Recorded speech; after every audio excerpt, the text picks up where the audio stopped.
Salam kerahiman. Hari ini kita akan bahas sama-sama tentang novena kerahiman ilahi hari ke-7. Kita diminta oleh Tuhan Yesus berdoa untuk jiwa-jiwa yang secara khusus menghormati dan memuliakan kerahiman ilahi. Kita buka diary nomor 1224. Yesus katakan, "Hari ini bawalah kepadaku jiwa-jiwa yang secara khusus menghormati dan memuliakan kerahimanku, dan benamkanlah mereka dalam kerahimanku." Jadi selalu ada dua hal yang harus kita lakukan. Bawalah dan benamkanlah. Kenapa? Yesus katakan, jiwa-jiwa ini paling menderita karena menyaksikan sengsaraku. Dan mereka masuk paling dalam ke dalam rohku.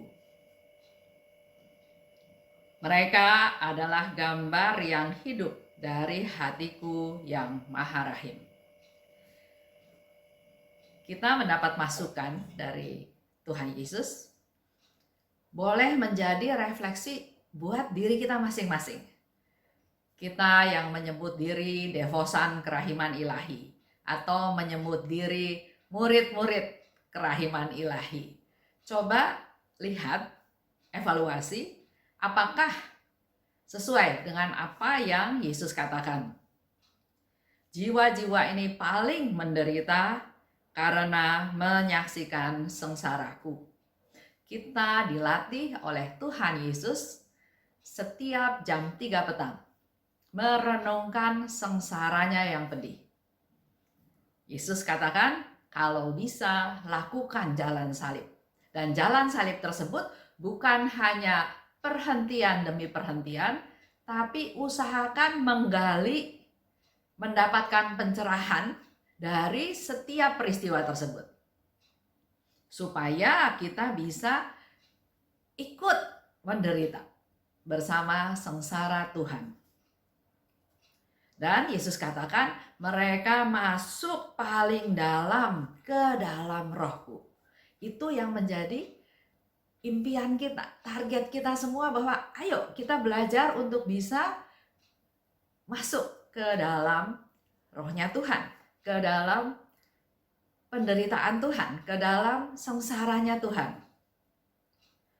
Dan mereka adalah gambar yang hidup dari hatiku yang maha rahim. Menjadi satu cermin.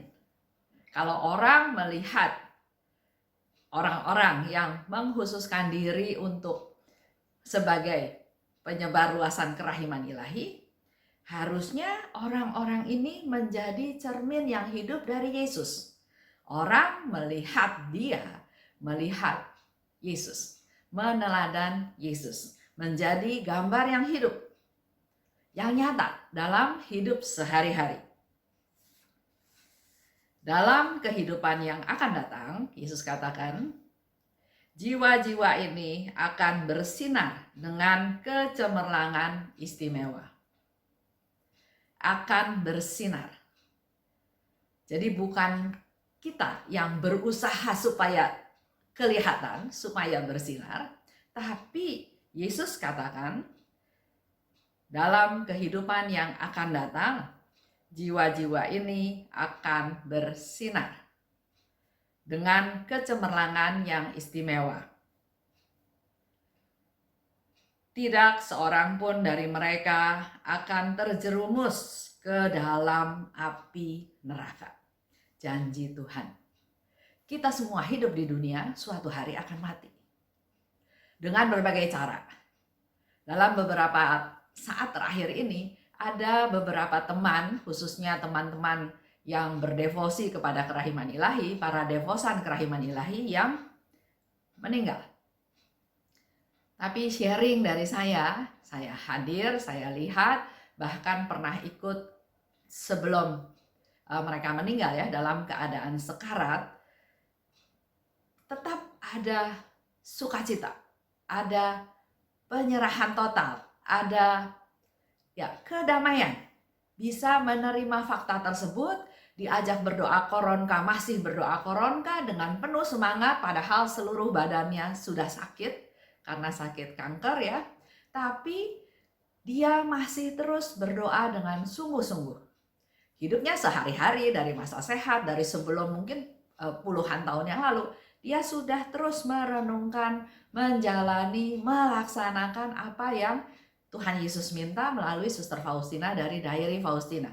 Bagaimana melayani, bagaimana mengampuni orang, bagaimana toleran sama orang ya.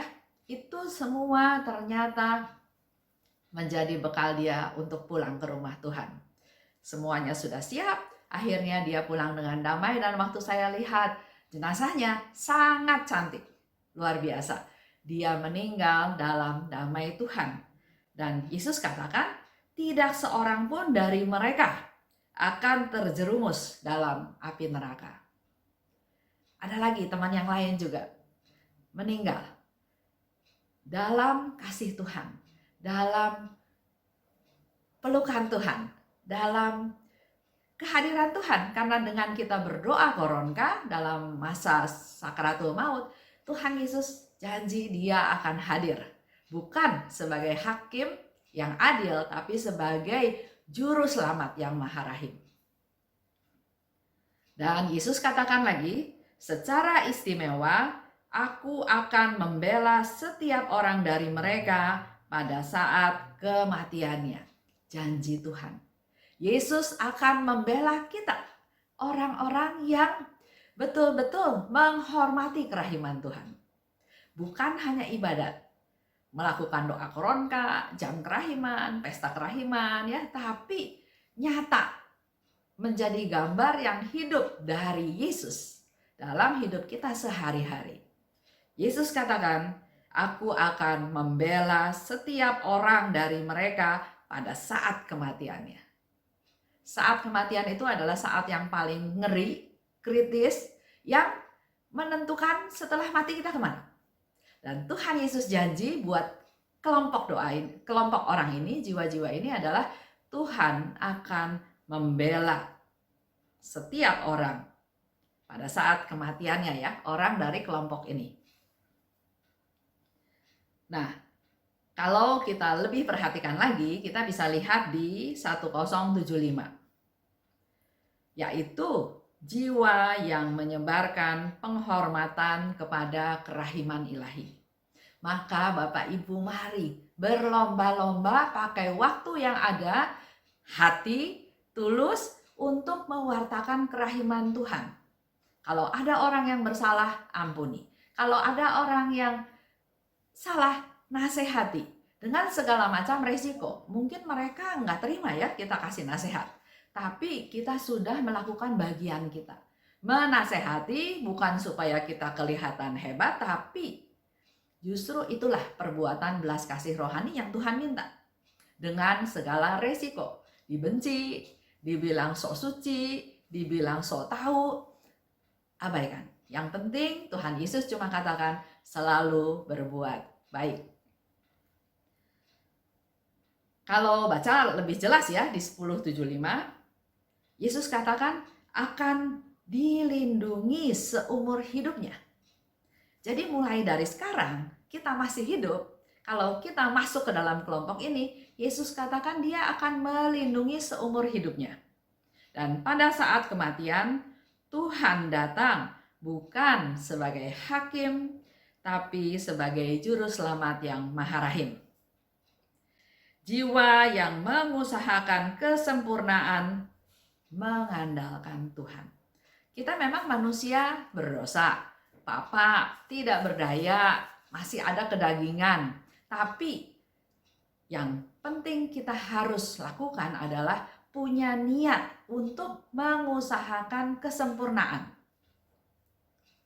Dengan cara selalu mengandalkan Tuhan. Dalam setiap peristiwa, rintangan, masalah, apapun hadapi dengan cara mengandalkan Tuhan. Karena tidak mungkin terjadi sesuatu tanpa Tuhan tahu. Dan sering minta pengampunan Tuhan, bersandar pada Tuhan. Itu ada di 1488. Jadi buat Bapak Ibu yang mau mengusahakan kesempurnaan, baca dengan lebih lengkap di 1488. Nah, dalam kelompok ini juga termasuk jiwa yang sempurna. Bisa dilihat di 1489. Jiwa yang sempurna adalah jiwa yang menyenangkan hati Tuhan karena selalu bersyukur. Bersyukurlah dalam segala hal. Jiwa yang penuh kasih yang murni. Jadi kasihnya itu tulus murni, bukan dengan tujuan tertentu. Jiwa yang sempurna juga adalah jiwa yang bertempur demi kerajaan Tuhan, guna menyelamatkan jiwa. Jadi kalau ada orang yang kita lihat dia akan salah jalan, kita punya tugas untuk menasehati, untuk mengajak dia, untuk mengingatkan dia. Nggak boleh masa bodoh, nggak boleh nggak peduli. Dan jiwa yang sempurna juga menerima komuni kudus setiap hari. Itu ada di 1489. Kita setiap hari pergi ke perayaan Ekaristi, menerima komuni kudus. Yang Bapak Ibu perlu tahu, kita menerima Tuhan. Seperti contohnya yang lebih sederhana, kalau kita mau badan sehat, kita kan konsumsi vitamin. Kalau setiap hari itu kita lakukan, percaya Tuhan akan bisa mengubah kita. Semakin hari semakin menjadi sempurna. Menurut Suster Faustina, mereka adalah Injil yang hidup. Jadi firman Tuhan nyata dari kehidupannya sehari-hari. Mereka tahu bahwa tujuan hidupnya adalah Yesus. Itu ada di 295. Kita hidup, kita punya banyak tujuan. Ada yang mau kaya, ada yang mau terkenal, ya banyak sekali tujuannya. Bahkan melayani pun adalah satu tujuan. Tapi yang menjadi tanda tanya besar, untuk melayani siapa? Kalau fokusnya adalah Tuhan Yesus, jangan peduli pelayanannya berhasil, pelayanannya diterima, tidak diterima, tapi persembahkan semuanya pada Yesus.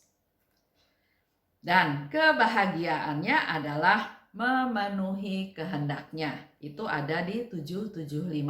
Jadi target dari kelompok ini adalah memenuhi perintah Tuhan. Tuhan katakan, ampunilah, belajar mengampuni. Bukan Tuhan yang ini saya bisa, yang ini saya nggak bisa, tapi belajarlah. Kenapa Tuhan izinkan hal itu terjadi? Karena memang Tuhan mau kita belajar. Tuhan mau kita rendah hati, Tuhan mau kita menjadi sempurna. Apakah kita, para devosan kerahiman ilahi, sudah termasuk dalam kelompok ini? Jadi pembawa kerahiman ilahi dalam setiap hidup kita sehari-hari. Dalam doa, dalam perkataan, dalam perbuatan. Apakah sudah menjadi way of life?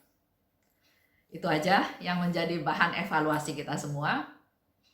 Berdoa untuk kelompok ini seperti yang Yesus minta, tapi kita semua juga diharapkan bisa masuk ke dalam kelompok tersebut. Terima kasih. Salam kerahiman.